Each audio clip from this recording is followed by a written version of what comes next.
Hi hello నమస్తే welcome to LP news. నేను తరి రాజశేఖర్. చైనా మాంజా మెడకు చుట్టుకొని బాలునికి తీవ్ర గాయాలు, ఆసుపత్రికి తరలించిన కుటుంబ సభ్యులు.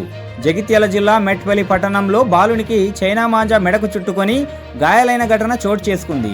మెట్పల్లి ఎస్ఐ కిరణ్ కుమార్ తెలిపిన వివరాల ప్రకారం పట్టణంలోని దుబ్బవాడకు చెందిన ఒడ్డెపు శ్రీయాన్ అనే బాలుడు వారి ఇంటి ముందు ఆడుకుంటుండగా తెగిపోయిన గాలిపటం వచ్చి బాలుడి మెడకు చైనా మాంజా చుట్టుకొని గాయాలై తీవ్ర రక్తస్రావమైంది.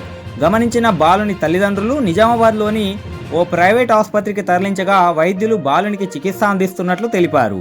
గాయాలైన బాలుని శ్రీయాన్ తాత జట్టిలింగం ఫిర్యాదు మేరకు చైనా మాంజాతో కూడిన గాలిపటాలను అమ్ముతున్న సుల్తాన్పూర్కు చెందిన షేక్ సిద్దికి హుస్సేన్పై కేసు నమోదు చేసి దర్యాప్తు చేస్తున్నట్లు తెలిపారు.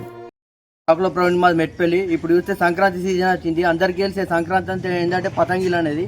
ఇలా పండుగ అనేది ప్రశాంతమైన వాతావరణం మంచిగా జరుపుకోవాలి. కానీ ఇవాళ చూస్తే ఏంటంటే ఎక్కడ చూసినా ఈ చైనా మాంజాలు విచ్చల విడిగా అమ్ముతుండ్రు. ఈ చైనా మాంజాలు అమ్మి చేసి ఏంటంటే రేపు రోజున ఆ పతంగులు ఎగరేసే వాళ్ళకి కాకుండా చుట్టుపక్కల ఉన్న వాళ్ళకి కూడా ఎంతో ప్రమాదాలు జరుగుతుంది. నిన్నటికి చూసినట్టయితే మెట్పల్లి దుబ్బాలో ఒక 4 సంవత్సరాల బాలునికి అతను పాపం పతంగి కూడా ఎగరేస్తలే, ఎవరు ఎగరేస్తే అతను తోవపంటు పోతే అతనికి తాకి ఇలా మెడ మొత్తం గోసుకపోయింది. ఇలా అతనికి 22-23 కుట్లు పడ్డాయి. ఇప్పుడు ఇలా నిజామాబాద్ ఆ పిల్లాడు ప్రాణాపాయ స్థితిలో కొట్టుమిట్టాడుతుండు.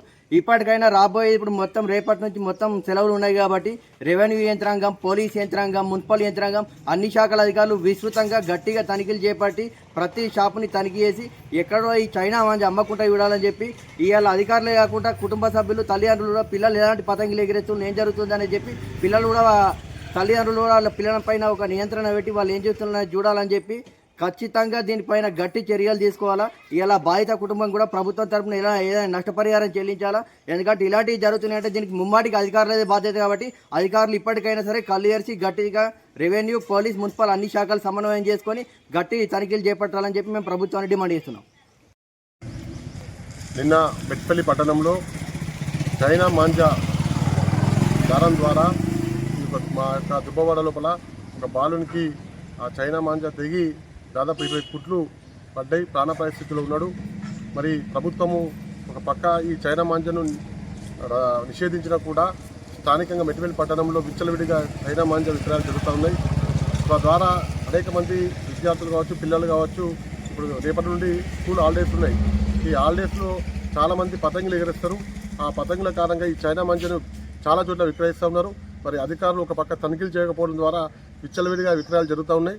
దాని ద్వారా చైనా మాంజా ద్వారా ఈ యొక్క విద్యార్థులు ప్రజల జీవితాలతో ఈ యొక్క చైనా మాంజా అనేక ఇబ్బందులు పడుతూ ఉన్నారు. కాబట్టి అధికారులు వెంటనే తనిఖీలు చేపట్టి ఎక్కడైతే చైనా మాంజా దారాన్ని ఎక్కడైతే విక్రయిస్తున్నారో వారిపైన కఠినంగా శిక్షించాలని చెప్పి చర్యలు తీసుకోవాలని చెప్పి డిమాండ్ చేస్తున్నాను.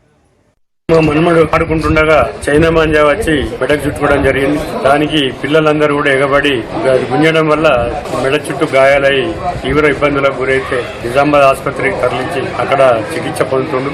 దాదాపు 22 కుట్లు వేయడం జరిగింది.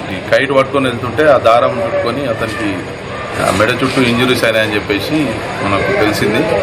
దాంట్లో భాగంగా ఇప్పుడు ఈ దుబ్బవాడకు వచ్చి ఎంక్వైరీ చేస్తే కొంతమంది పిల్లగాళ్ళు అది చైనా మాంజా యూజ్ చేసినట్టు తెలిసింది. ప్రజలు కూడా అప్రమత్తమై ఇటువంటిది ఏమన్నా కనిపించిన వెంటనే ఎవరన్నా చూసినా కూడా ఎమ్మటే పోలీసు వారికి మనకి ఇన్ఫర్మేషన్ ఇస్తే మనం దాన్ని నివారించవచ్చు అని చెప్పేసి వాళ్ళని అరికట్టచ్చు అని చెప్పేసి కోరుతున్నాము.